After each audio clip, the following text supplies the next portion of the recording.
बिस्मिल्लाहिर्रहमानिर्रहीम, अस्सलामुअलैकुम। PSL की स्पेशल ट्रांसमिशन हमसे क्रिकेट में आपको कहेंगे खुशामदीद। मेरा नाम है अनम अहमद। कराची किंग्स ने रिवायती हरीफ लाहौर कलंदर्स को 4 विकेटों से हराकर फतह अपने नाम कर ली है। कल ये मैच खेला गया लाहौर कलंदर्स वर्सेस कराची किंग्स में, जिसमें कराची किंग्स के खिलाफ टॉस जीतकर लाहौर ने पहले बैटिंग का फैसला किया था और लाहौर ने जो मुकर्रर 20 ओवर्स थे उसमें 9 विकेटों के नुकसान पर 128 रन बनाए थे। तो एक लो स्कोरिंग मैच था कल का, लेकिन वो भी बड़ा क्लोज कंपटीशन हुआ। मोइन अली की बात कर लें, मीर हमजा की बात करें, एडम जंपा, इनकी जानिब से 2-2 विकेटें हासिल की गई। जवाब में जब कराची किंग्स की बारी आई तो कराची किंग्स ने 129 रन का हदफ आखिरी ओवर में 4 विकेटों के नुकसान पर पूरा कर लिया। गालिबन कराची ने 6 विकेटों के नुकसान पर यह हदफ पूरा किया था और कप्तान शाहीन शाह अफरीदी ने 4 विकेटें हासिल की थी। दूसरी जानिब इवेंट के एक और मैच में कोयटा ग्लैडिएटर्स ने हैदराबाद किंग्समैन को 40 रन से शिकस्त दे दी थी। इस मैच के बारे में हमने अपने कल के प्रोग्राम में डिस्कस भी किया था, लेकिन इंपॉर्टेंट ये है कि कल कुछ जो मैच हुआ उसमें कुछ कंट्रोवर्सीज भी हुई, कुछ नहीं बल्कि बहुत सारी कंट्रोवर्सीज हुई उस मैच से रिलेटेड भी। एक तो बॉल टैंपरिंग का इल्ज़ाम कल लगा, फिर वो बॉल भी हमने देखा कि वो तब्दील हुई। फ़खर जमान का नाम सामने आया, भाई उन्होंने बॉल टैंपरिंग की है। 12 उनकी जानिब से इनकार किया जाता रहा कि भाई उनकी जानिब से नहीं की गई, उनको तफ्तीश के लिए बुलाया भी गया। फिर एक और मामला सामने आया हसन अली की तरफ से, उन्होंने जो एक इशारा किया आउट करने के बाद, वो उसके ऊपर भी उनको जुर्माना हुआ मैच फीस का 10%। फिर एक सिकंदर रजा को लेकर एक कंट्रोवर्सी हुई जिसमें शाहीन शाह अफरीदी से भी इस बारे में सवाल किया गया और उनको भी इसमें कहा जा रहा है कि उनका नाम भी सामने आ रहा है। तो इस सारे मामले पर एक तो डिटेल्स देंगे, हमारे नुमाइंदे भी हमारे साथ होंगे और हमारा पैनल भी हमारे साथ मौजूद है। साबिक टेस्ट क्रिकेटर यासिर हमीद हमारे साथ स्टूडियोज में मौजूद होते हैं, स्पोर्ट्स एनालिस्ट सैयद मोहम्मद उवैस और हमारे कोरिस्पॉन्डेंट उस्मान खान। आप तीनों को मैं वेलकम करूंगी एंड अस्सलाम वालेकुम। वालेकुम अस्सलाम, कैसे हैं? ठीक है, बिल्कुल ठीक हूँ। सबसे पहले मैं चाहूंगी आज उस्मान की तरफ जाते हैं, इस कंट्रोवर्सी से शुरुआत करते हैं, देन आते हैं कल की प्रेडिक्शंस पे। उस्मान, थोड़ा सा ये बॉल टैंपरिंग का जो मामला है और फ़खर जमान का नाम सामने आया, थोड़ी सी अभी तक की क्या डिटेल्स हैं, क्या अपडेट्स हैं, वो ज़रा हमें बताएं। आई थिंक पहले तो मेरे लिए बड़ा अफसोसनाक है और तमाम शायकीन क्रिकेट के लिए भी बड़ा अफसोसनाक वाक़या है कि इस तरह की बॉल टैंपरिंग का केस पाकिस्तान सुपर लीग में पहली दफ़ा रिपोर्ट हुआ है। और ये बेसिकली कल जब कराची किंग्स की बैटिंग चल रही थी तो 19वें ओवर जब ख़त्म हुआ तो उसके बाद जब 20वां ओवर स्टार्ट होने लगा था तो तब अंपायर्स ने बाकायदा तौर पर जो कप्तान है लाहौर कलंदर्स के शाहीन अफरीदी, उनको बुलाकर ये कहा कि बॉल की जो कंडीशन है उसको चेंज किया गया है, छेड़छाड़ की गई है, बॉल टैंपरिंग की गई है, जिस पर अंपायर्स ने बाकायदा तौर पर 5 रन की पेनल्टी अवार्ड की कराची किंग्स की फेवर में। आखिरी ओवर में 15 रन चाहिए थे जो कि कम करके 9 कर दिए गए और जो कराची किंग्स के ऑन फील्ड जो बैटर्स खेल रहे थे, खुशदिल शाह और उनके साथ जो दूसरे बल्लेबाज थे, उन्होंने अपनी मर्ज़ी से बॉल का इंतखाब किया और फिर हारिस रऊफ़ ने उस ओवर का बाकायदा तौर पर आगाज़ किया। उस टाइम तक क्लियर नहीं था कि किसने बॉल टैंपरिंग की है, लेकिन अंपायर्स को ये 100% श्योर था कि बॉल की हालत चेंज की गई है, क्योंकि अंपायर्स काफ़ी तजुर्बाकार हैं और अगर बॉल किसी जगह पर लगता है और लगकर ख़राब होता है, उसकी कंडीशन कुछ और होती है और जो बॉल टेम्पर होता है या उसको बनाया जाता है प्रॉपर तरीके से तो उसकी कंडीशन कुछ और होती है। तो वही हुआ और मैच के इख्तिताम के बाद मैच रेफरी रोशन महनामा ने बाकायदा तौर पर एक समाअत की और जिसके अंदर आर्टिकल 41.3 जो कि PSL का है उसके तहत फ़खर जमान के ऊपर इल्ज़ाम आयद किया गया कि उन्होंने बॉल टेम्पर किया और उसके विजुअल्स भी मौजूद हैं मैच रेफरी के पास। अच्छा उस्मान, अगर ये साबित हो जाता है, फ़खर जमान ऑल्दो डिनाई कर रहे हैं इस चीज़ को कि उन्होंने बॉल टेम्पर करने की कोशिश नहीं की, अगर ये साबित हो जाता है तो क्या जुर्माना फ़खर जमान पर हो सकता है? बिल्कुल, 2 समाअत हुई थी, एक तो कल रात हुई और एक आज कुछ देर पहले हुई थी जिसको हमने बाकायदा तौर पर रिपोर्ट किया। उन दोनों समाअत के अंदर फ़खर जमान ने मानने से इनकार किया और ज़राए ने हमें ये बताया है कि वो कह रहे थे कि वो बॉल से कोई डस्ट साफ़ कर रहे थे, उन्होंने नाखून या बॉल को टैम्पर नहीं किया, लेकिन अगर ये साबित हो जाता है, जो कि उनके पास विजुअल्स मौजूद है मैच रेफरी के पास, तो कम से कम 1 मैच या ज़्यादा से ज़्यादा 3 मैच की पाबंदी का सामना करना पड़ सकता है फ़खर जमान को। और अगर ऐसा होता है तो लाहौर कलंदर्स के लिए बहुत बड़ा धचका होगा। लाहौर कलंदर के लिए बहुत बड़ा सेटबैक होगा, क्योंकि कल का मैच भी लाहौर कलंदर्स हार चुकी है और आगे आने वाले मैचेस वो अफोर्ड नहीं कर सकते। एक तो फ़खर जमान के बगैर ग्राउंड में उतरना, ऑल्दो कल फ़खर जमान उस तरह से चल नहीं सके हैं, लेकिन फ़खर जमान लाहौर कलंदर्स की बैकबोन ज़रूर हैं। यासिर भाई, सबसे पहले तो ये बॉल टैंपरिंग का मामला PSL में जिस तरह उस्मान ने बताया पहली दफ़ा रिपोर्ट होना, और एक ऐसे प्लेयर के बारे में जिसको हम सोच भी नहीं सकते, फ़खर जमान का नाम सामने आ रहा है। जी बिल्कुल, देखिए फ़खर जमान बड़े ज़बरदस्त प्लेयर भी हैं और बड़े अच्छे स्पोर्ट्समैन भी हैं और ह्यूमन भी बड़े अच्छे हैं। मुझे तो बिल्कुल I will go with Fakhar statement कि वो कह रहे हैं कि उन्होंने नहीं किया।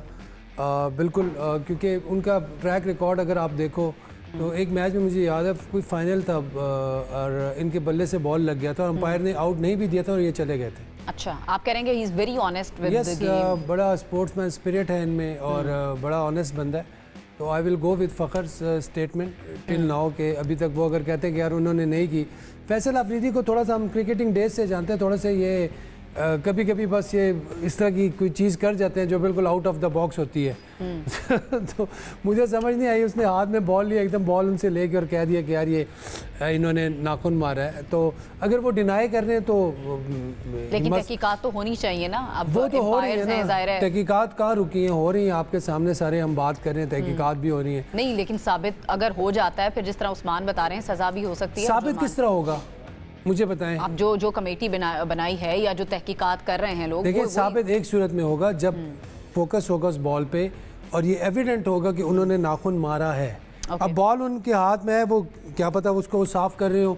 अक्सर ये होता है कि आप सीम को उठाते हो, सीम को उठाना कोई बुरी बात नहीं है, सीम आप जेन्युइनली उठा सकते हो ताकि बॉलर को थोड़ा सा बाइट मिले, विकेट से बाइट मिले, विकेट से हेल्प मिले। तो मैं इसलिए देखें, बाकी तो अगर उसने किया तो फिर तो उसको ही शुड बी पनिश्ड। अगर नहीं किया, वो कह रहा है बार बार इस चीज़ को डिनाई कर रहा है और he is a senior cricketer, तो आई थिंक जो मैच रेफरी और अंपायर्स हैं उनको दे शुड अंडरस्टैंड। नॉर्मली वैसे प्लेयर्स डिनाई ही करते हैं, मानता तो वैसे कोई इस तरह से है नहीं, लेकिन ठीक है, आप क्योंकि फ़खर जमान को जानते हैं और आप कह रहे हैं कि वो जो कह रहे हैं। मैं तो एक ऑप्टिक्स की बात कर रहा हूँ और उसका ट्रैक रिकॉर्ड की बात कर रहा हूँ। एक प्लेयर होता है ना कि जो उसको बार बार आदत होती है इस तरह की चीज़ें करने की, फिर उसके बारे में हम क्या बात करें, शायद उसने किया ही हो, लेकिन उसके करियर में ऐसी कोई चीज़ नहीं है। तो ऐसी कोई चीज़ें बेदाग करियर है तो उसमें इस तरह की बात, और अगर ऐसे कुछ किया भी है तो मेरे ख्याल से उसको इन्हीं ग्राउंड पर आप कह रहे हैं कि फ़खर जमान जो है वो गिल्टी नहीं होंगे। ठीक है, आप ओवैस योर टेक। आप देखें, मैं यासिर भाई की बात को सेकंड इसलिए करूँगा कि जितना फ़खर जमान को मैंने आज तक उनके कैरियर के अंदर प्रोग्रेस होते हुए देखा है, ये वो इंसान है जिसने टीम से ड्रॉप आउट भी हुआ, कभी आज सच कोई स्टेटमेंट आपने नहीं सुनी। अनफॉर्चुनेटली बेंच पे बैठे रहे। जिस वक्त आपको पता है वर्ल्ड कप की मामले की बात करते हैं, तब भी कोई आज सच जब आप एक इंप्रेशन देते हो ना मैच में, उसने आके परफॉर्म किया तो वो बड़ास होती है। हीट ऑफ द मोमेंट आप कोशिश भी करो ना एज अ सीनियर प्लेयर ना निकालूं, वो कहीं ना कहीं निकल जाती है, तब भी आप दिखाता है कि सीनियरिटी लेवल कितना है। मैंने कभी इनसे कोई स्टेटमेंट आज तक, ही इज़ वेरी मैच्योर्ड और हम्बल की बात करूं, अगर ये वाकया हुआ तो एक अलग बात है। लेकिन यासिर भाई वाली बात बिल्कुल ठीक है, क्योंकि जब आप कैमरा फोकस की बात करते हैं, मेरे पास क्योंकि एक ही फुटेज मौजूद है जो कि इतनी क्लियर एविडेंट नहीं है कि वहां पर क्या उन्होंने नाखून मारे, क्या जो भी मामला है उस बॉल को टेम्पर करने के लिए।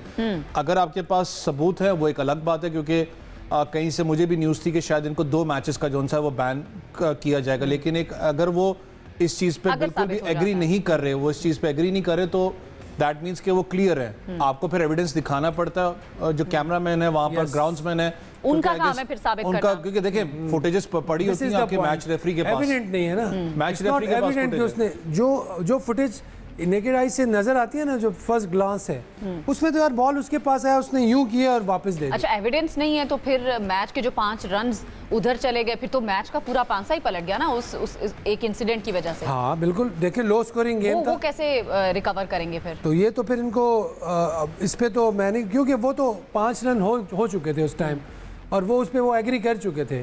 अब ये इस चीज़ को डिनाई कर रहे हैं, अब ये डिफरेंट स्टोरी है, वो डिफरेंट, वो दैट्स गॉन। अब ये जो है ये डिफरेंट स्टोरी है, ये it's about punishment and that. And all. तो मेरे ख्याल से आई थिंक बस मैच वो हार गए, इससे ज़्यादा क्या पनिशमेंट देनी है। 5 रन आपने काट दिए साल में, एक रन करना मुश्किल था उस पिच पे। आप देखें 128 में किस तरह का मैच हुआ है। It was so difficult to chase it down. 128 आखिर तक मैच इधर जा रहा है उधर जा रहा है, उसमें 5 रन माइनस कर दिया आपने, तो बेचारों के साथ बहुत ज्यादा 5 रन तो ले डूबे ना फिर वो पूरी देखो टीम को। अब ये तो टूर्नामेंट है, आगे जाके नंबर 1 और नंबर 2 पोजीशन जब आती है, फिर वो एक जो होती है वो प्ले ऑफ होता है, वो फिर वो कौन से होते हैं यार, एक मैच जीते और फाइनल में चला गया उसको। और अगर उसमें फखर जमान भी अगले 2-3 मैचेस में ना हो तो आप it will make a big difference. मतलब ये इट्स नॉट अ जोक कि ये जो अभी कर रहे हैं, ये इसको इनको चाहिए कि इसको पूरा या तो एविडेंस हो और ये इस चीज़ को प्रूव करें, अदरवाइज क्लोज दिस चैप्टर। अच्छा, इसको लेकर लाहौर कलंदर्स की मैनेजमेंट कुछ रोल प्ले कर सकती है? बड़ा हमने देखा है कि वो अपने प्लेयर्स को बैक कर रहे होते हैं, बड़ा सपोर्ट कर रहे होते हैं उनके जो ओनर हैं। तो अगर फखर जमान कह रहे हैं मैंने नहीं किया और उनके ओनर आकर इस पे कुछ कर सकते हैं? देखिए, ओनर का काम नहीं होता, हमेशा टीम मैनेजर का काम होता है। टीम मैनेजर, क्योंकि जो टीम मैनेजर है ही मैनेजेस द होल टीम। जो भी इंसिडेंट है, चाहे आपने कंप्लेन भी अगर अपना मैच रेफरी से करनी है, वो मैनेजर जो उनसे रिपोर्ट लिख के वो सबमिट करवाता है मैच रेफरी को। ऑब्वियसली उनके साथ डिस्कस हुआ होगा प्लेयर के साथ, क्योंकि पाकिस्तान क्रिकेट बोर्ड के सेंट्रल कॉन्ट्रैक्टेड प्लेयर हैं, उनसे अलग से एक स्टेटमेंट रिकॉर्ड की जाती है। और मैंने कहा ना कि जब तक इस पे ऑफिशियल स्टेटमेंट नहीं है कुछ कह नहीं सकता, लेकिन अगर वो चीज़ है, अगर आपको लग रहा है, क्योंकि ये जो मसला होता है ना 24 घंटे 48 घंटे बड़े इंपॉर्टेंट, जो एक सोशल मीडिया पे भी आपको पता है वो चीज़ चलने लग पड़ती है, वो खाली अफेक्ट प्लेयर के और यहाँ तक साइकोलॉजिकल उसको अफेक्ट करता है। क्योंकि देखिए ना बहुत सी चीजें ज़हन में चल रही होती हैं। आपने पूरा करियर बनाया, एक डेफिमेशन का जरिया बन रहा है। आप टूर्नामेंट हैं, फिर उसके बाद आप मैच हारे हो, वो मैच जिसको एक नेल बाइटिंग मैच होता है कराची के साथ, आप मैच हार गए, बेशक इनिशियल स्टेज पे क्यों ना हो, तो बहुत सी चीज़ें चल रही होती हैं। अच्छा होगा कि उसको जल्दी क्लियर किया जाए। लेकिन मैंने कहा कि जितना अभी तक फ़खर जमान को मैंने देखा है अपने क्रिकेट पीरियड के अंदर, उनके साथ हमने टाइम अगर गुजारा है, a very humble person for me. मेरे लिए शौक था जब कल वो बात है कि यार बॉल टेम्परिंग वाली, क्योंकि कभी एज सच हमने डोमेस्टिक में भी नहीं सुना उनके मामला में। एविडेंस हो तो आप दो वो एविडेंस दे, और इस चीज को एविडेंस कैसा, जैसे शायद अफरीदी वाला था इतना क्लियर एविडेंस चाहिए वो तो, लेकिन उसमें भी शायद अफरीदी को फाइन नहीं हुआ था वो तो बॉल चबा गए ना, उन्होंने तो कोई मार्जिन नहीं छोड़ा नहीं, उन्होंने कोई बताया था कि पता नहीं शायद भूख लग रही थी अच्छा जी, क्या हुआ, कैसे भूख लगी अब इसमें तो वो छुपा भी नहीं सकते। अच्छा उस्मान, एक और कंट्रोवर्सी हुई हसन अली के हवाले से। भाई उन्होंने एक इशारा किया जब उन्होंने आउट किया हसीबुल्लाह को, जो कि उनको नहीं करना चाहिए, तो उन्होंने एक्सेप्ट भी किया और 10% उन पर भी जुर्माना हुआ। ये भी कहानी थोड़ी सी सुनाए ना हमें। अच्छा मैं मुस्कुरा दें, कल मैं और आप दोनों हारे हुए हैं, कोई टेंशन नहीं है, मुझे परेशानी लग रही है आपके मामले पर। यार जी उस्मान कुछ कहना चाह रहे हैं। आपको बहुत बहुत मुबारक हो। मैंने तो अभी उस पे आना था, मैं तो प्रॉपर आऊंगी उस पे। चलिए उस्मान जी, आप कहें जो कह रहे थे। अच्छा, मैं ये बता रहा था कि अंपायर्स जो ऑन फील्ड अंपायर थे, एक तो फैसल अफरीदी और दूसरे बांग्लादेश के अंपायर थे शरफुद्दौला। अच्छा, उन दोनों को पहले शक हो गया था कि बॉल को छेड़छाड़ की जा रही है, क्योंकि उन्होंने सिकंदर रजा को रोका था बॉल को शाइन करने से। तो इट मीन्स के कहीं ना कहीं पे उनको इल्म हो गया था कि बॉल की जो कंडीशन है वो चेंज हो रही है, और जब उनको 100% श्योर हो गया तभी उन्होंने ये पेनल्टी अवॉर्ड की और कहा कि बॉल को चेंज कर दिया जाए। अब तो एक चीज़ तो ये क्लियर हो जाती है। दूसरी चीज़ ये है कि जो बात आप कर रही हैं सिकंदर रजा की कि उनके साथ कल क्या मामला हुआ, दरअसल उनके कुछ दोस्त थे जो कि सिक्योरिटी प्रोटोकॉल को ब्रीच करके उनके रूम में गए और उसके ऊपर बाकायदा तौर पर जो लाहौर पुलिस है और DIG ऑपरेशंस हैं, उन्होंने बाकायदा तौर पर PSL के जो CEO हैं सलमान नसीर, उनको लेटर लिखा और उसमें बताया कि ये जो 2 प्लेयर्स हैं, जिसमें लाहौर कलंदर के कप्तान शाहीन आफरीदी मनमानी करके ज़बरदस्ती सिक्योरिटी गार्ड्स के साथ बहस करके अपने जो कुछ गेस्ट थे उनको लेकर रूम नंबर 865 था, बाकायदा तौर पर उस लेटर के अंदर कमरे का नाम भी मेंशन किया गया है, और बताया कि वो 11 बज के कुछ मिनट के ऊपर वो गए हैं और तकरीबन 1 से 1.5 घंटा वो उस कमरे में बैठे रहे हैं। तो एक तो सिक्योरिटी ब्रीच था, क्योंकि इतना सख्त जब सिक्योरिटी प्रोटोकॉल लगा हुआ होता है तो किसी भी प्लेयर को अलाउ नहीं होता कि वो या तो होटल से बाहर जाए, और अगर उसने जाना है तो परमिशन से किसी लॉबी के अंदर बैठना है या रूम में बैठना है तो वो परमिशन लेनी पड़ती है। तो 2 दफ़ा परमिशन लेने की कोशिश की गई सिकंदर रजा की जानिब से, और जो लाहौर कलंदर के ऑपरेशन देख रहे थे मामला, समीन राना जो कि को ऑनर भी हैं, वो उन्होंने भी रिक्वेस्ट की, लेकिन दोनों दफ़ा रिक्वेस्ट को डिनाई किया गया, क्योंकि सिक्योरिटी ब्रीच हो रहा था और रात के तकरीबन 11 से ज़्यादा का टाइम हो गया हुआ था। बिल्कुल सही। अच्छा, तो वैसे मैंने ऐसी हसन अली situation के हवाले से ऊपर जब सवाल मना किया था, लेकिन गया चले बार-बार। आपने सिकंदर रजा वाली बात कर ही दी है। मुझे बताएं कि कोई सिक्योरिटी प्रोटोकॉल में कुछ तब्दीली आई है इस बार, क्योंकि सिकंदर रजा ये भी कह रहे थे कि पहले भी मेरी फैमिली मेंबर्स आते रहे हैं, इस बार उनको रोका गया है, तो कुछ तब्दीली आई है प्रोटोकॉल्स में? देखें, हर दफ़ा सिक्योरिटी सेट की जाती है और हर दफ़ा ना प्लेयर्स को आगाह किया जाता है। हर टीम मैनेजमेंट के साथ एक सिक्योरिटी ब्रांच की मीटिंग होती है और उसमें बताया जाता है कि भाई आपके इस दफ़ा ये प्रोटोकॉल है, और ऐसा नहीं है कि किसी प्लेयर को बताया नहीं गया। तमाम जो टीम मैनेजमेंट होती है उनको इस बारे में आगाह कर दिया जाता है। मेरा ख्याल है कि इस एंड के ऊपर हो सकता है कि कोई मिसकम्युनिकेशन हुई हो और सिकंदर रजा तक वो बात ना पहुंची हो, क्योंकि वो गुज़िश्ता रात प्रेस कॉन्फ्रेंस के अंदर ये कह रहे थे कि उनको इस चीज़ का इल्म नहीं है, लेकिन इस चीज़ के क्लियर कट SOPs थे, जिसकी वजह से ही लाहौर पुलिस की जानिब से ये लेटर लिखा गया और उसमें बाकायदा तौर पर ये कहा गया है कि ऐसे वाक़यात को रोकना चाहिए और उसके ऊपर स्ट्रिक्ट एक्शन लेना चाहिए, ताकि इसमें क्या रोल इस तरह है की कोई... उस्मान, वो भी थोड़ा सा क्लियर कर दे। शाहीन शाह का भी नाम आ रहा था, उनका क्या रोल है इसमें? शाहीन अफरीदी का इसलिए नाम आया है कि उनको बुलाया गया था सिकंदर रजा की जानिब से, और सिकंदर रजा की रिक्वेस्ट के ऊपर शाहीन अफरीदी ने दोबारा सिक्योरिटी जो PCB के सिक्योरिटी स्टाफ है उनके साथ बात की, पुलिस से बात की, लेकिन उन्होंने मानी नहीं। तो फिर वो ज़बरदस्ती, जो कहा जा रहा है पुलिस की तरफ से जो दावा किया गया है कि ज़बरदस्ती ये लोग उनको अपने गेस्ट को लेकर गए हैं और उनके साथ जो है काफ़ी देर तक मीटिंग चलती रही है। ऑल राइट, सिक्योरिटी प्रोटोकॉल को ब्रीच करना कितना कॉस्ट कर सकता है किसी भी प्लेयर के लिए, यासिर भाई? देखिए, मुझे एक चीज़ की समझ नहीं आ रही है, कोई कोविड नहीं चल रहा या कोई ऐसा कोई पेंडेमिक नहीं है कि आप अगर किसी प्लेयर के रिश्तेदार आ रहे हैं, वो पता है उसके रिश्तेदार हैं, तो आप क्यों नहीं अलाउ कर रहे? अच्छा, मतलब इसमें अगर ये हो कि कोई बाहर का बंदा आ रहा है, अगर वो लोग इस चीज़ पे उनको पता है कि यार ये इसके रिश्तेदार हैं, थोड़ी देर मिलने आए हैं, आखिर वो जिम्बाब्वे में रहता है, उसका कंट्री ये है, उसके कजन्स मिलने आ गए, तो इसमें कोई इतनी बड़ी बात नहीं है। और कैप्टन ब्रीच तो नहीं करना चाहिए ना यासिर भाई, ब्रीच नहीं करना चाहिए, लेकिन उन्होंने जब उनको जब परमिशन नहीं मिली तो वापस चले जाना चाहिए था। एग्जैक्टली, ये बाद में सॉर्ट करते हैं या बाद में रिक्वेस्ट करते हैं, ब्रीच करना दैट इज नॉट राइट। लेकिन उन्होंने भी शायद ब्रीच मजबूरन किया, और इतनी दूर से वो 3 घंटे का सफ़र करके आए। अगर आप उनको कमरे में नहीं ला सकते तो आप उनके साथ लॉबी में बैठ जाएं, थोड़ी देर उधर गुजार लें, उनको भी अंडरस्टैंड करना चाहिए। लेकिन इस हद तक कि यार फैमिली है या कज़न्स हैं, इमीडिएट फैमिली है, इमीडिएट फैमिली मतलब आपका फर्स्ट कज़न हो या आपके इस तरह, तो उनको मेरे ख्याल से मिलने देना चाहिए, अलाउ करना देना चाहिए। इतनी सख्ती होनी चाहिए अवैस, या आप यासिर भाई की बात से एग्री करेंगे कि भाई कोई कोविड थोड़ी चल रहा है? देखिए, मैं क्योंकि ख़ुद टीम का मैनेजर रहा हूँ इन अपना कुछ टीम्स के साथ, तो इसमें सबसे ज़्यादा जो फिर मैं कहता हूँ कि सारा का सारा दारोमदार मैनेजर पे आता है कि वो उसका कम्युनिकेशन कितना हुआ। पाकिस्तान क्रिकेट बोर्ड उसको कम्युनिकेट तो करता है ना, जो भी सिक्योरिटी मसाइल हैं या क्या तरीक़ाकार है, क्योंकि हमेशा जब इमीडिएट फैमिली की आप बात करो तो इमीडिएट फैमिली की जिसमें आपके मिसेस हैं या आपके बच्चे हैं या आपके वालिद वालदा होते हैं ख़ास करके, उनको इजाज़त होती है आपसे मिलने की। हाँ, उसमें भी कुछ अपना प्रॉन्स एंड कॉन्स है कि आपके वो रूम में जा सकते हैं, नहीं जा सकते। फॉर एग्जांपल, अगर मेरी अपनी ज़ाती फैमिली है, मेरे मिसेस हैं, बच्चे हैं, मेरे वालिद वालदा हैं, तो जो पाकिस्तान क्रिकेट बोर्ड के जो एंटी करप्शन यूनिट के जो लड़के लोग नीचे बैठे होते हैं लॉबी के अंदर, वो प्रेजेंट होते हैं वहाँ पर। आप उनसे बात करते हो या अपने टीम मैनेजर से बात करते हो, वो ज़्यादातर आपको ये कहता है कि मुझे एक ईमेल ऑफिशियल कर दें कि आपके फैमिली मेंबर्स आ रहे हैं, क्योंकि बाहर गार्ड्स को भी बता देते हैं वो जो सिक्योरिटी प्रोटोकॉल होता है कि यार ये आ रहे हैं, इनको रिलीज कर दिया जाए, और कहाँ पर बैठना है वो प्रॉपर एक आपको जगह बना देते हैं कि आप रिलैक्स हो सकते हैं वहाँ से। अब मसला ये है कि अगर इन्होंने सिक्योरिटी ब्रीच किया है, फिर मैं कहता हूँ कि क्या उस लॉबी के अंदर एंटी करप्शन यूनिट पाकिस्तान के नहीं बैठे हुए थे लोग? बैठे थे। सबसे पहला काम तो उनका होता है कि इस चीज़ को, क्योंकि वो एक्शन लेते हैं और वो लिटरली बहुत सख्त एक्शन लेते हैं। जब आप सिक्योरिटी ब्रीच की बात करते हैं, सिकंदर रजा ने कहा कि पहले तो ऐसे नहीं होता था, अब जाके हो रहा है। जब आप किसी भी मुझसे ज़्यादा वो एक्सपीरियंस्ड हैं, वो लीग टीम्स के साथ ट्रैवल भी करते हैं, हर लीग के अंदर ये तरीकाकार है कि आप बताते हो कि भाई किससे मिल रहे हो, कौन आ रहा है आपको मिलने के लिए, क्योंकि ऐसे तो फिर दिल करे, फैंस का भी तो दिल करे तो लॉबी के अंदर आ जाते हैं।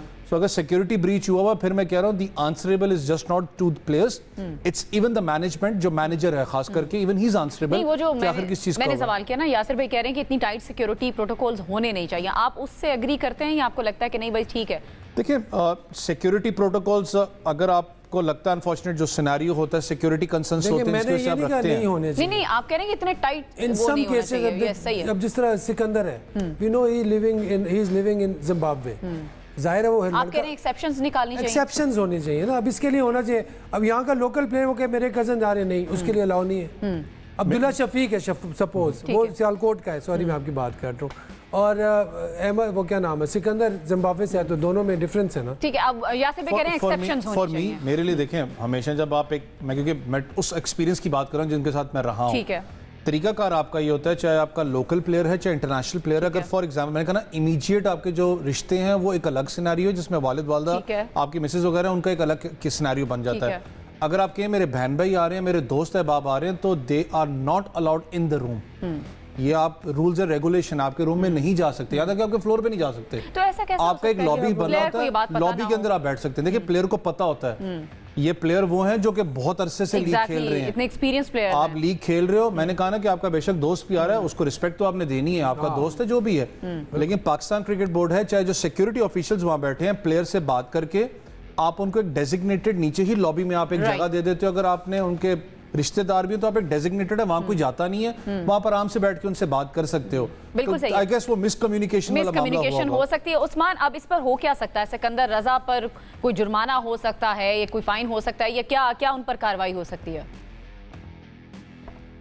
नहीं, मेरा नहीं ख्याल है कोई जुर्माना वगैरह होगा, लेकिन उनको वार्निंग ज़रूर दी जाएगी, क्योंकि एक एसओपी सेट किए गए हैं, और अगर कोई भी प्लेयर इस तरह से उस एसओपी को ब्रेक करता है, वायलेट करता है, तो फिर ये अच्छी एग्जांपल सेट नहीं होती, क्योंकि आपको पता है कि सिक्योरिटी के भी क्या हालात हैं, और उसके साथ साथ फिर एंटी करप्शन के मामलात भी आ जाते हैं, क्योंकि आईसीसी इस हवाले से एक तरह का वॉच डॉग होता है ऐसे टूर्नामेंट्स के अंदर, और किसी भी किस्म की अगर कोई करप्शन होती है या कोई ऐसी कोशिश की जाती है तो उसको रोकने के लिए भी कहीं ना कहीं ऐसे सिक्योरिटी प्रोटोकॉल बनाए जाते हैं। तो ये एक एग्जाम्पलरी मेरा ख्याल है, ये एक नोटिस भेजा गया है, और मुझे लगता है कि यहाँ पर सिकंदर रजा को वार्निंग ज़रूर दी जाएगी, और मेरा ख्याल है कि मामला रफा दफा हो सकता है और माफ़ी तलाफ़ी भी हो सकती है। माफ़ी तलाफ़ी हो सकती है। चलें जी, अब आ जाते हैं मैच पर। आप तीनों की जो प्रेडिक्शन थी, आधा पौना घंटा हमने कंट्रोवर्सीज में लगाया। कंट्रोवर्सीज, मैंने कहा पहले ये वाला मामला निकाल लें, this is very important as well. नहीं, कल परसों में यार 2-4-5 केस हो गए लाइक। एग्जैक्टली। चलें जी,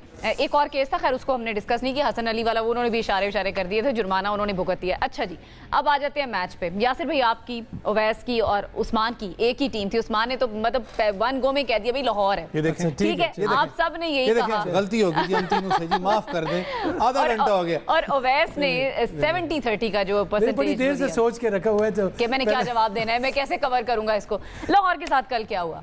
सबसे पहले तो आपको दिल की अता गहराइयों से मुबारकबाद, मैं कबूल करती जो हूँ। प्रेडिक्शन है पहली दफा जिंदगी में ठीक हुई। खुशी में मैं आपको समोसे मैं प्रेडिक्शंस देती बहुत कम हूँ, लेकिन वो ठीक हो जाती है। नहीं, अच्छा नहीं, बहुत यासिर भाई, अच्छी। आपकी और ये कंटिन्यूसली वैसे प्रेडिक्शंस गलत जा रही है। नहीं, मेरी तो वाकई गलत जा रही है। मैं कल बैठा हुआ था कहीं पे, और वहाँ पे ना सबको पता था मैंने प्रेडिक्शन दी है कि लाहौर जो है वो जीतेगा। उन्होंने बहुत कोशिश की कि लाहौर जीते, लेकिन लाहौर जीता नहीं। हाँ, वो कहते हैं ना, पनौती बन गए आप हर टीम के लिए, जिसके हक में आप प्रेडिक्शन देंगे वो टीम हारेगी। समटाइम्स ये होता है कि आप जो है किसी को ज्यादा वैल्यू वो करते हो। अच्छा। लाइक मैंने ना इनको थोड़ा ज्यादा इज्जत दी। अच्छा बारह, लेकिन टेक्निकली आप क्या गलतियां कल लाहौर कलंदर से हुई? देखिए, एक लो स्कोरिंग मैच भी सबसे था। पहले तो रन्स बहुत कम हुए। अब लो आप स्कोरिंग। चाहे जैसे पिच पे भी खेले, T20 में आप 140-50 तो करना ही चाहिए। लेकिन आपने कल कहा था कि ये इतना ज्यादा स्कोर नहीं होगा इस पिच देखो, फोर्थ मैच हो रहा था इस पिच पे, और इट वाज वेरी अंडरस्टैंडेबल कि ये जो मैच है लो स्कोरिंग होगा, बट स्टिल मैं कहता हूँ कि लाहौर मैच जीत चुका था। अगर आप देखें, अब्बास अफरीदी ने आके अपनी जो नर्व शो की है और जो क्लास शो की है, और जितना वो काम उस सिचुएशन में था, तो मतलब आप देखें इसमें तो काफ़ी इन्वेस्ट हुआ है पाकिस्तान की तरफ से। T20 खेले हैं, और he was suddenly he was nowhere, और एकदम आए हैं और उन्होंने मैच आए थोड़े मैचेस खेले, पाकिस्तान से फिर गायब हो गए। लेकिन जहाँ पे भी इस बच्चे को मौका मिला है, इसने अपनी जो अपना टैलेंट है वो शो किया, और ऐसे मौके पे क्रंच और क्लच परफॉर्मेंसेस ये देता है। तो कल बड़ी ज़बरदस्त परफॉर्मेंस दी है इसने, और मेरे ख्याल से that would really help him to play all along the season, क्योंकि Karachi really needs something middle order में। जिस तरह मोइन अली एक ईज देता है उनको मिडल ऑर्डर में, और वो जो एक प्रेशर में जो कराची रहा है ना गुज़िश्ता चंद सालों से, जो चौक हो जाते थे, तो मोइन अली आगे बड़ा बैलेंस करते हैं मिडल ऑर्डर को। तो अब्बास अफरीदी भी आगे फिनिशिंग लाइन को बैलेंस कर देंगे, तो मुझे लग रहा है कि कराची किंग फ्यूचर में भी अगले आने वाले मैचेस में भी अगर इनका टॉप ऑर्डर चलता है और बॉलिंग इनकी है ही तगड़ी, आप देखें जैम्पा है Oh, yes. और जैम्पा उनको विकेट लेके देता है और हसन अली बड़ी स्मार्ट जो है उन्होंने बिल्कुल चार ओवर्स में 25 मैचअप्स करता है बॉलिंग में वन विकेट और बड़े अच्छा इनके मैचअप बनते हैं हर मैच में। कल भी इनके जो है बड़ा ज़बरदस्त डेविड वार्नर जो है किसी दिन चला तो ही इज सिंगल चले तो चांद तक ना चले तो आई डोंट नो ना चले तो कहाँ तक। लेकिन वैसे मैं आपकी तरफ आऊंगी क्योंकि अब्बास आफरीदी की आपने बात की, ठीक है उन्होंने मैच बना दिया कराची किंग्स का, लेकिन दूसरी तरफ हारिस रऊफ शायद ले डूबे लाहौर की टीम को, उनके भी परफॉर्मेंस एनालाइज करेंगे लेकिन एक छोटी सी ब्रेक के बाद।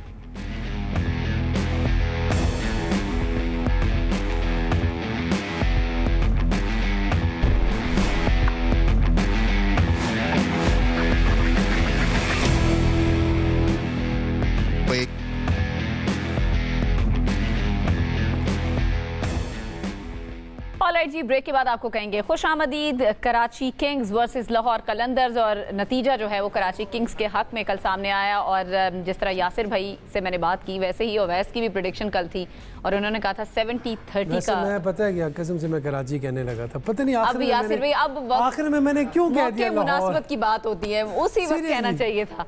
अच्छा बहरहाल ओवैस आपने कल प्रेडिक्शन दी और बड़े जोशो खरोश से दी। नहीं जी लाहौर ही है, मैंने मस्जिद में लान तो नहीं जोशो खरोश से, लेकिन चले क्यों देखिए नहीं वैसे जोशो खरोश को देख के मैंने भी लाहौर वेरी क्लियर। पहले मैं इसलिए क्लियर था क्योंकि जब आप लाहौर का on the paper on the record in the ground आप देखते हो तो अच्छी साइड नजर आती है as compare to Karachi. I know कि कराची के पास बहुत अच्छे प्लेयर्स हैं लेकिन रिकॉर्ड वाइज की बात करूँ लाहौर आपको एच पे नजर आता है। कल एक सबसे पहले तो मुबारक है मुस्तफीज को क्योंकि जब आप लेफ्ट आर्म पेसर्स की बात करते हो 414 विकेटें वो ले चुका है T20 में, इट्स अ ब्रिलियंट रिकॉर्ड। जब आप लाहौर कलंदर का ब्रेकडाउन निकालते हो वर्सेस कराची किंग पेसर्स की मैं बात जो बॉलर्स स्पेशलिस्ट बॉलर्स की बात कर रहा हूँ, कराची के पास इस वक्त मौजूद है 1 2 3 4 5 स्पेशलिस्ट बॉलर्स की बात कर रहा हूँ, मैं सलमान अली आगा को निकाल देता हूँ। ठीक है, वैसे अगर आप लाहौर की बात करते हो 6 आपके पास स्पेशलिस्ट बॉलर्स हैं। बॉलिंग यूनिट के अंदर भी वो पूरे नंबर उनको मिलते हैं। जमान खान एक्सेप्ट नहीं, जमान पिंडी के अंदर था वो जो फ्रैक्चर हुआ उसकी वजह से टीम से निकल गया। मैं आऊँगा हारिस वाले मामले पे। जब आप बैटिंग मैच टू मैच की बात करते हो लाहौर कलंदर की बैटिंग मैच करो इसके कराची के साथ लाहौर को आपको तगड़ा नंबर नजर आता है। ओपनर्स में आप देखें फखर जमान अच्छी निक के अंदर है, नईम आप वीक लिंक कर सकते हो वसीम के साथ जो कराची के साथ है। मिडल ऑर्डर में आप देखें इनके पास तगड़ा स्क्वाड है लाहौर के पास एज कम्पेयर टू कराची। ठीक है, लेकिन कल जो एक मामला हुआ कि अब आते हैं हारिस रऊफ वाले मामले पे, क्योंकि अगर आप सारे बॉलिंग यूनिट प्राइम बॉलर्स की बात करें कराची के जो प्राइम बॉलर्स हैं मीर हमजा 14 रन देते हैं, Hasan Ali one of these best spells फिर 25 रन देते हैं जी।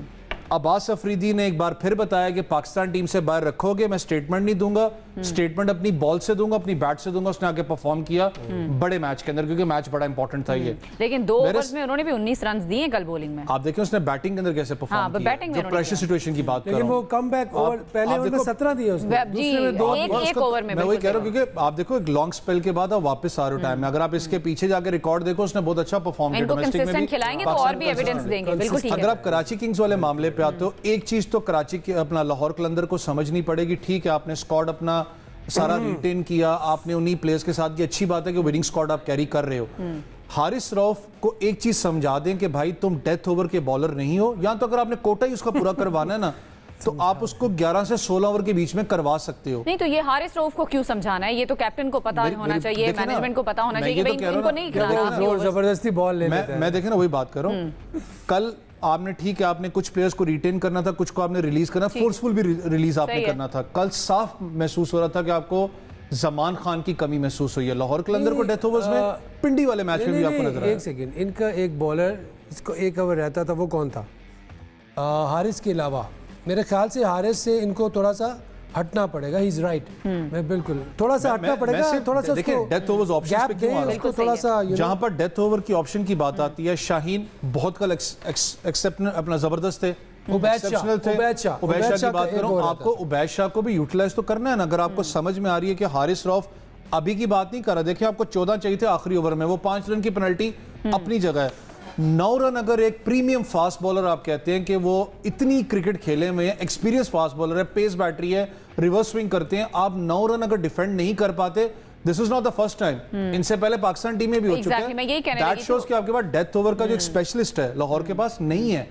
आप या तो उबैद शाह के अंदर निकाल सकते हो, मुस्तफीज ने जितनी आपको मेहनत करके इस मैच में दी थी आपने उसको जाके पानी रिलीज फेर करवा दिया, दी बिल्कुल सही है। है। कल विकेट मुश्किल था, वसीम ने कल फंस के खेला, लेकिन जो उसने इनिंग्स खेली है वो जो 34 रन उसने किए हैं, आई गेस उसने बहुत अच्छा 38 प्लेटफॉर्म कम 38 से कम एक लेके निकल गया था वो। बट थोड़ा सा मैं ये कहूँगा, देखो जिस तरह अब्दुल्ला शफीक खेल रहा था, अगर आप उसका स्ट्राइक रेट देखें, मुश्किल विकेट पे एक अच्छे प्लेयर के, क्वालिटी प्लेयर का पता आपको मुश्किल विकेट्स पे ही चलता है। तो इसलिए मैं बार बार अब्दुल्ला शफीक कहता हूँ कि ही गॉट दैट टेक्निक, कि जहाँ पे थोड़ा सा मुश्किल हो वहाँ पे आप अब्दुल्ला शफीक पे रिलाई कर सकते हैं बनिस्बत कि आप दूसरे बैट्समैनों को देखें। इसलिए Abdullah Shafique against India in ICC matches he will be very very useful. अगर आप इसको खिलाओ, आप इस पे बैंक करो, उसकी वजह क्या है, वो ही इज टेक्निकली इक्विप्ड। तो आपका टेक्निकल इक्विप्ड प्लेयर जो होता है वो प्रेशर सिचुएशंस में खेल सकता है। तो कल आप उसका स्ट्राइक रेट देखें, 22 बॉलों पे 33 रन है, बहुत बड़ा डिफरेंस नजर आ रहा है 150 के स्ट्राइक रेट से। 24 बॉलों पे 33 रन। तो मतलब कहने का मकसद ये है कि अच्छे प्लेयर की अगर आप क्वालिटी देखना चाहेंगे, डिफरेंस जब आप भी डिफरेंशिएट करोगे, यू नीड टू सी कि मुश्किल पिच पे इसके क्या वहीं से परफॉर्मेंस। क्वालिटी का पता चलता है। उस्मान, ये जो हारिस रऊफ वाला मामला हम डिस्कस कर रहे हैं, इतना कॉन्फिडेंस लाहौर की टीम ने दिखाया हारिस रऊफ पर। पहले भी जब भी हमने देखा है कि उनको मौका मिला है डेथ ओवर्स में, इसी तरह ही उनको मार पड़ी है। जिस तरह अवैस भी बात कर रहे थे, चाहे हम अपनी कौमी टीम की भी बात कर लें, हारिस रऊफ को जब भी डेथ ओवर्स में आजमाया पिछले कुछ अरसे से यही सेम रिजल्ट मिलता रहा है, लेकिन उसके बावजूद भी उनसे करवाना, ये किस तरह का फैसला था? आई थिंक जो सिचुएशन थी उस लिहाज से दो ऑप्शंस इनके पास थे शाहीन अफरीदी के पास। एक तो उबैद शाह थे, वो भी अच्छी बॉलिंग कर रहे थे और उन्होंने अच्छे पिछले 3 ओवर्स किए थे, और दूसरी तरफ 15 रन्स चाहिए थे उनको। तो मेरा ख्याल है वो एक्सपीरियंस की तरफ ज़्यादा गए हैं। और हारिस रऊफ ऐसा नहीं है कि उन्होंने मैचेस पास्ट में नहीं जितवाए लाहौर कलंदर्स को, और इससे पहले भी अगर आप बिग बैश लीग का इनका स्टंट देखें तो वहाँ पर भी इन्होंने बड़ी अच्छी बॉलिंग करवाई थी। तो एक तो सीनियर प्रो है और इसी वजह से शायद एडवांटेज उनको दिया गया और उनके ऊपर भरोसा किया गया, इसी वजह से शाहीन अफरीदी ने बॉल हारिस रऊफ को दिया था। लेकिन अनफॉर्चुनेटली उनसे एक दफ़ा फिर रन्स लीक हो गए और अहम मौके पर रन्स लीक हुए, और उसके साथ साथ फिर जो पेनल्टी पड़ी 5 रन्स की, वो भी कहीं ना कहीं पे एक सेटबैक हुआ लाहौर कलंदर्स को, और उस तरह से प्रेशर मेंटेन नहीं कर सके। और फिर आते साथ ही हालांकि हारिस रऊफ ने आउट कर लिया था खुशदिल शाह को पहले बॉल पर, लेकिन जिस तरह से अब्बास अफरीदी ने आकर हिटिंग की है, एक छक्का और फिर चौका लगा दिया, तो उन्होंने मैच ही ख़त्म कर दिया। क्योंकि जिस तरह से जो उससे पहले जो सिनेरियो बना था बॉल टेम्परिंग का, उससे कहीं ना कहीं पे टेम्पो जो लाहौर कलंदर का बना हुआ था वो मुझे लगता है कहीं ना कहीं पे टूटा है, जिसकी वजह से हारिस रऊफ अंडर प्रेशर आए हैं और उनसे उस तरह से गेंद अच्छा नहीं हुआ। लेकिन ये कोई स्किन सेविंग नहीं है। हारिस रऊफ को भी कुछ थोड़ी सी अपनी गेम के अंदर इंप्रूवमेंट लानी होगी, क्योंकि अक्सर अहम मौक़ों के ऊपर उनसे मैच चला भी जाता है हाथ से। अगर आप नेशनल टीम की बात कर रही हैं तो आप बिल्कुल ठीक कह रही हैं कि जब पाकिस्तान अहम सिचुएशन में, ख़ास तौर पर जब इंडिया के साथ मैचेस हुए पाकिस्तान के, फिर उसके अलावा श्रीलंका के साथ या ऑस्ट्रेलिया के साथ जब भी मैचेस हुए हैं, तो हारिस रऊफ को कई दफ़ा ज़्यादा रन्स हुए हैं। लेकिन जो उनका मानना है वो ये कहते हैं कि मैं विकेट टेकर हूँ, और विकेट टेकर को रन्स अक्सर लीक हो जाते हैं, और 8 या 9 रन्स पड़ जाना एक ओवर में या 10 रन्स पड़ जाना, तो ये आजकल की मॉडर्न डे क्रिकेट के अंदर न्यू नॉर्मल है उनकी नज़र में। लेकिन मैं समझता हूँ कि कहीं ना कहीं पे बेहतरी आ सकती है इनकी बॉलिंग के अंदर। अब अगर आप शाहीन अफरीदी को देख लें तो उन्होंने 4 ओवर्स में 4 आउट किए और 18 रन्स दिए थे, तो उन्होंने भी बहुत बेहतरीन बॉलिंग की थी इस मैच में। लेकिन बस ये जो इम्पैक्ट भी होना चाहिए ना, बिल्कुल सही है। वो यहाँ तक अपनी बात बिल्कुल ठीक कहते हैं कि वो विकेट टेकर हैं, रन्स भी लीक हो जाते हैं विकेट टेकर से, वहाँ तक भी ठीक है। लेकिन यासिर भाई, जब डेथ ओवर्स की बात आती है तो हमारे पास चांस ही नहीं होता। क्या हमें एक और स्पेशलिस्ट बॉलर को तैयार करने की ज़रूरत है इस तरह की सिचुएशन में डेथ ओवर्स में बॉलिंग कराएंगे? उबैद को ट्राई किया जा सकता था, क्योंकि सिकंदर रजा कल वो जो प्रेस कॉन्फ्रेंस हो रही थी उसमें उन्होंने कहा कि अगर उबैद को ट्राई करा देते, फिर सबने कहना था अगर वो भी मैच हार जाते उबैद के करवाने के बाद, फिर कहना था कि भाई आपने इनएक्सपीरियंस को डाल दिया। देखिए, सबसे पहले तो मैं हारिस पे एक कमेंट करना चाहूँगा। हारिस जो आज हारिस रऊफ है, इसकी जो कामयाबी है उसकी वजह ही डेथ ओवर में इसने पाकिस्तान में नहीं, इसने बिग बैश में स्टार बना है, ठीक है, नंबर 1। अब वो चीज़ वो लूज करता जा रहा है, मेंटेन नहीं कर पा रहे। That's concerning point of concern. अगर आप बात करती हैं हम आपने सवाल किया ना, हमें ज़रूरत है कौन से बॉलर्स हैं जो डेथ ओवर्स में। देखिए, एक बॉलर है, मैं शायद ये दोनों क्रिकेट पे बहुत अच्छा समझते हैं, मैं उसका नाम लेना चाहूँगा, वो है सलमान इरशाद। ओके, सलमान इरशाद सो अंडररेटेड। मतलब जब भी आप उनकी बॉलिंग देखेंगे वो कहीं ना कहीं मैच बचा के दे रहा होगा। पिछला मैच भी ऑलमोस्ट इस्लामाबाद यूनाइटेड के लिए बहुत आला बॉलिंग की उसने, हालांकि सामने स्टीव स्मिथ खेल रहे थे, फिलिप्स खेल रहे थे। फिलिप्स वो जो मेरे ख्याल से फ्यूचर स्टार नज़र आ रहे हैं, उनमें मुझे स्पार्क नज़र आया यार, वो हमेशा से अंडररेटेड, उस पर भी कोई नज़र करम कर दे जालमों, उसको कोई एक आध पाकिस्तान खिला दे, उस पर आप इन्वेस्ट करें। ज़मान खान है, ज़मान खान जाना माना आपके लीग क्रिकेट में डेथ ओवर्स में वो स्पेशलिस्ट है। हम इनकी तरफ नहीं जाते, हम इन्हीं की तरफ बार बार घूम के आते हैं। ठीक है, ये भी बहुत अच्छे हैं, लेकिन अगर आप ऑल्टरनेटिव की बात करते हो, मेरे ख्याल से रिसेंट टाइम में तो ये दो है। फिर उबैद अच्छा बॉलर है, इसके अलावा टैलेंट या दानियाल अहमद, दानियाल बहुत इज़ अ ब्यूटीफुल बॉलर। उसका जो रिदम है, उसका जो मैंने कंफर्ट जोन में नहीं देखा किसी बैट्समैन को उसके अगेंस्ट कि वो कंफर्टेबली खेल रहा हो, चाहे वो हिटिंग है या थ्रू द लाइन है। तो ये तो नज़र आ रही है। तो बड़ी चलिए, ये तो आपने नाम बता दिए डेथ ओवर्स में किसको यूटिलाइज कर सकते हैं फ्यूचर नेशनल टीम में। अब न्यू बॉल के साथ भी कोई हम नए एक्सपेरिमेंट्स कर सकते हैं शाहीन शाफरीदी के अलावा? बिल्कुल कर सकते हैं, करने भी चाहिए। सलमान आगा ने एक सरप्राइज दिया था और उन्होंने विकेट भी निकाल के दी थी, वो एक सरप्राइज था। सलमान आगा तो फुल ऑफ सरप्राइजेस है। देखिए, आप अपने न्यू बॉल स्पेशलिस्ट की बात करते हैं, फिर बात आती है कि आपने कितने प्लेयर्स को ज़ाया किया। ज़ाया करते हैं ना, Akif Javed brilliant fast bowler, और न्यूजीलैंड में एक मैच उसका बुरा गया, आपने उसके कैरियर को एक सेंस में साइड पे कर दिया हुआ है। सुफियान मुकीम ब्रिलियंट चाइनामैन, आपको चाहिए, उसकी ज़रूरत है। रिस्ट स्पिनर की बात करूं, आपने उसको साइड पे किया हुआ है। अब्बास अफरीदी परफॉर्म करता है, उसको साइड पे किया हुआ है। आपने भी ज़मान की बात की और आपने भी बात कर रहे थे, आप सलमान रिशाद की बात कर रहे थे। ज़मान को ख़राब किसने किया? पाकिस्तान नेशनल टीम ही ख़राब हुआ ना। वो एक स्पेशलिस्ट डेथ बॉलर है। ज़मान को बचपन से जानता हूँ क्योंकि हमारे पास वो रहा है, फिर रावलाकोट हॉक्स में भी हमारे साथ रहा, जब पाकिस्तान टीम में आने से पहले की बात है। बचपन से या उसके बचपन? नहीं, उसके बचपन से बात कर रहा हूँ, उसकी बात कर रहा हूँ। वो बॉलर है जो कि सेमी न्यू या जो ओल्ड बॉल है उससे वो ब्रिलियंट है। वो आपको रिवर्स स्विंग भी लगा सकता है। आपने उठा के उसको नई गेंद दे दी जो कि उसका एक्शन हो, चाहे उसकी बात करें, वो यूज्ड टू नहीं है न्यू गेंद के, आपने उसको खराब करके साइड पे किया। सलमान रिशाद की बात करूं तो सॉरी, शायद उसकी पीआर इतनी स्ट्रॉन्ग एजेंसी नहीं है कि वो किसी पीआर एजेंसी के अंदर हो कि आप उसको चांस दें। मैं आज भी कहता हूं, जरूरी नहीं कि पाकिस्तान नेशनल टीम खिलाओ, कम से कम पाकिस्तान शाहीन्स तो खिलाओ ना। आपको समझ में आ जाए कि यार उसमें कितना लड़के के अंदर। You have to be very very smart यार। जब आप आईसीसी टूर्नामेंट्स में जाते हैं तो आप अब उस्मान तारिक को लेके गए, उसने डिफिकल्टी क्रिएट की है ना, क्योंकि it was सरप्राइज पैकेज। जब आप बात करते हो कि यार आपका सिस्टम इन प्लेस, हम 10 ओवर तक संभाल के रखा हुआ था हमने ज्यादातर मैचेस में। देखें आप, हाँ बिल्कुल संभाल के रखा, बहुत ज्यादा हम इसलिए कि वो कहीं नजर ना लग जाए, कहीं उस पे नजर नहीं, कहीं वो उस पे वो ना हो जाए, रिपोर्ट ना हो जाए, इसलिए हमने उसको 2 मैचेस में। अच्छा, आपको लगता है ये वजह थी? शायद यही वजह थी, और क्या, इंडिया के अगेंस्ट हमने बिल्कुल अच्छा किया। बट द थिंग इज, अगर हमारी चीजें इन प्लेस नहीं है, ठीक है, अगर हमारी चीज़ें इन प्लेस नहीं है, डोमेस्टिक में हम स्ट्रगल कर रहे हैं, हम सिस्टम को रीवैम्प करें, रीबिल्ड करें, तो हमारी ये जो सरप्राइज पैकेजेस हैं, ये तो हमारे वेपन्स है ना, इनको तो हम यूज़ कर लेना यार। कहीं ना कहीं 2 साल बाद T20 का वर्ल्ड कप है, ज़मान खान मुक रहा है, उसकी पेस ख़त्म हो रही है, हम उसको कहीं तो खिलाओ यार। सलमान इरशाद, आपको दोबारा बार बार ये बॉलर्स नहीं मिलेंगे। ये जो स्टिंगी एक्शंस हैं या ये यहाँ से जो आते हैं, ये बड़ा डिफिकल्टी क्रिएट कर सकते हैं। क्रंच मैच में कहीं पे आपको 7 की एवरेज रोकनी हो, या आपको मैच जिता के दे सकते हैं। तो आपको बजाय इसके कि इनको आपको यूटिलाइज करना चाहिए इसमें, अपना आईसीसी टूर्नामेंट्स में। बिल्कुल सही। बुमराह देखें, बुमराह अगर पाकिस्तान में होता तो बुमराह कितने अरसे में खेलते यार पाकिस्तान? ईमानदारी से बताओ, उसका कोई एक्शन है बॉलरों वाला?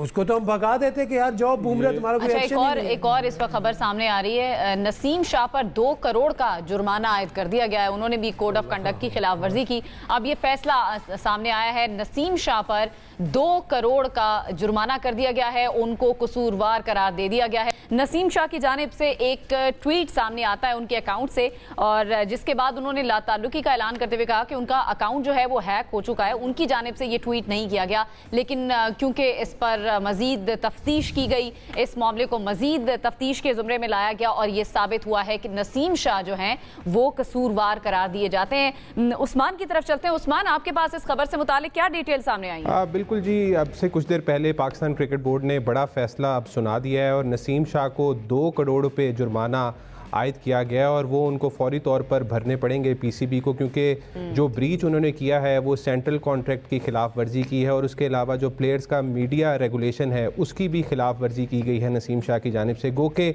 जो हमें बताया गया है पाकिस्तान क्रिकेट बोर्ड की जानिब से कि नसीम शाह ने माफ़ी मांग ली है कमेटी के सामने जब वो हाजिर हुए थे, और उन्होंने 30 मार्च को बाकायदा तौर पर अपना जो जवाब था वो जमा करवाया, जिसके बाद एक हेयरिंग हुई और उसके अंदर ये फैसला किया गया कि 2 करोड़ रुपए का जुर्माना उनको अदा करना होगा। और इसके साथ साथ जो उनके सोशल मीडिया एडवाइज़र थे जिन्होंने उनके अकाउंट से ट्वीट किया था, उनको भी फारिग कर दिया गया है और उनको कहा गया है कि अब ऐसे जितने भी जो सोशल मीडिया के जो हैंडलर्स होंगे उनका पाकिस्तान क्रिकेट बोर्ड को बाकायदा तौर पर आगाह किया जाएगा कि कौन बंदा है और किस तरह से वो उनके अकाउंट्स ऑपरेट कर रहा है। क्योंकि नसीम शाह का ये मौक़िफ़ सामने आया है कि उनका अकाउंट एक तो हैक कर दिया गया था और दूसरा जो उनके सोशल मीडिया मैनेजर थे जो कि उनका अकाउंट चलाते हैं, उनसे शायद अकाउंट स्विच नहीं हुआ था जब उन्होंने पोस्ट लगाई थी। क्योंकि यूजुअली होता ये है कि ये जो मुख्तलिफ सोशल मीडिया के हैंडलर्स होते हैं वो मुख्तलिफ अकाउंट्स को एक ही टाइम के ऊपर ऑपरेट कर रहे होते हैं। इसी तरह क्रिकेटर्स के होते हैं, कुछ